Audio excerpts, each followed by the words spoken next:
ఈరోజు మా కాలేజ్ వాళ్ళు బయోడైవర్సిటీ పార్క్ తీసుకొని వెళ్ళారనమాట. లాస్ట్ వీక్ మాకు అనౌన్స్ చేశారు, ఇలా పిక్నిక్ ఉంది, అందరం కలిసి వెళ్తాము అని. మేము ఇంకా ఏవేవో ఊహించేసుకొని గాల్లో తేలిపోయాము. లాస్ట్‌కి చూస్తే బయోడైవర్సిటీ పార్క్‌లో ఉన్నాం. అంటే టోటల్‌గా పార్క్ బాగానే ఉంది. ఈ పార్క్ అంతా హ్యాండిల్ చేసేది ఒక ఓల్డ్ పీపుల్ అనమాట. వాళ్ళు పెట్టే ఎఫర్ట్స్‌కి చాలా గ్రేట్ అని చెప్తాను. అండ్ మేమైతే బాగా ఎంజాయ్ చేసాం. మేము మా ఫ్రెండ్స్ అందరం మంచిగా పిక్స్ తీసుకొని, కాసేపు ఆడుకొని, దాని తర్వాత ఆ ప్లాంట్ యొక్క ఇంపార్టెన్స్, దానొక అంటే హిస్టరీ అంతా మాకు చెప్పారనమాట.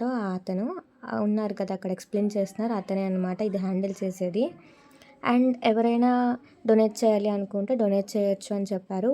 ఆ మెయింటెనెన్స్ అంతా వీళ్ళే చూసుకుంటారనమాట.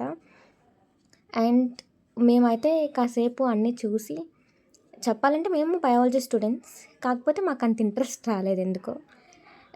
ఎందుకంటే దృష్టి అంతా పక్కన పులిహోర మీద ఉంది. మాకు ఈరోజు లంచ్ కూడా అక్కడే అని చెప్పారు. పులిహోర అండ్ బూర్లు పెట్టారనమాట. అండ్ మాకు ఇక్కడ లీవ్స్ తీసి ఇచ్చారు. ఇది 4 లీవ్స్ కలిపేసి ఉంటదనమాట. చాలా బాగుంది. ఇది జీసస్‌కి ఏదో చెప్పారు. తినకిచ్చారనమాట ఆ లీవ్. మేము చింపేస్తే బాధపడుతుంది. మా ఫ్రెండ్ టాలెంట్ చూడమని మామూలుగా ఉండదు. లాస్ట్‌కి మనం కోరుకుంది మన చేతిలోకి వచ్చేసింది. That's it for today. Thank you.